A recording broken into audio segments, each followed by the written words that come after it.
Stop tempting them. Today we have to have a difficult conversation before our students arrive in the urban classroom. We have to stop tempting them.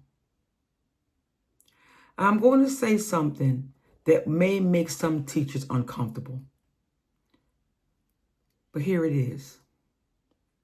Sometimes we blame students for a decision we made easier. Sometimes we blame students for decisions we made easier. Before you get upset, hear me out. You know, I've been in this business for a long time. I told you, a long time working in urban schools. And one thing I've learned that changed the way that I set up every classroom I ever worked in. Everything has a place.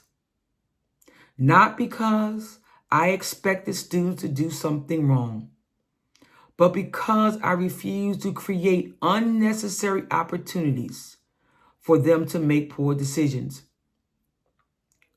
One of the things I did before students ever walked through the door was look around the room and ask myself one question.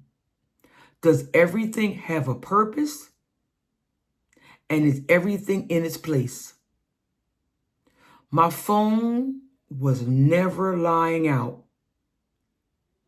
My car keys were never on my desk. My wallet was never in plain sight. Because my job was not just to teach content. My job was to create an environment where students could make good decisions. Every young person have moments of temptation. Great teachers don't increase those moments. They reduce them.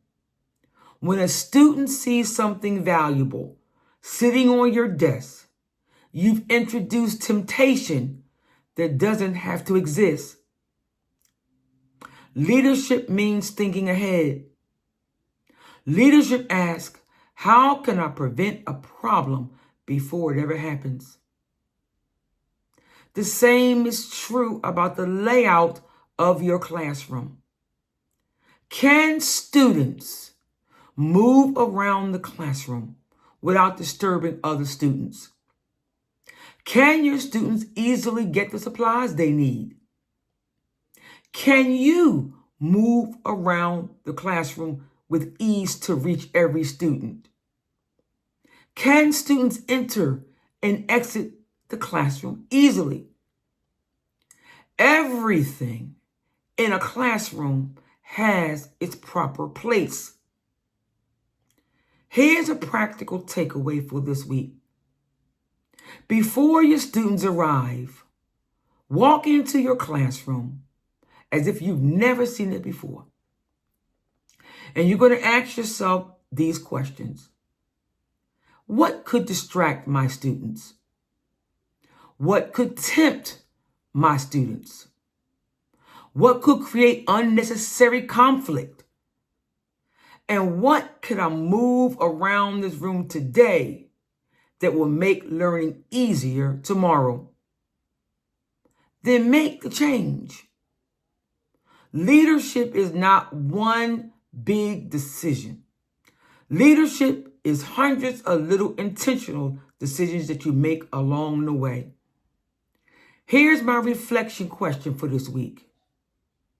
What is one thing in my classroom, in your classroom, that you could change today to help your students make good decisions tomorrow?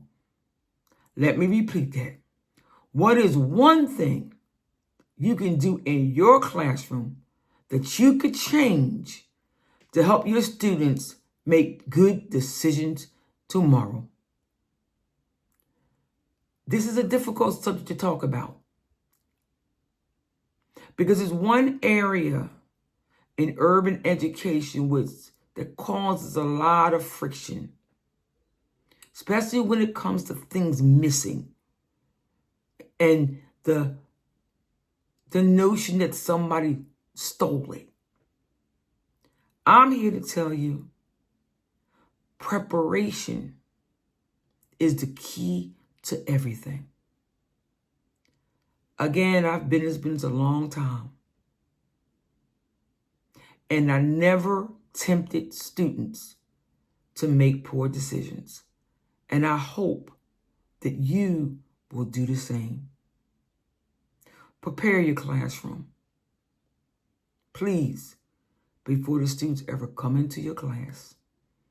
And remember, if nobody told you they loved you today, you remember I do. And I always will.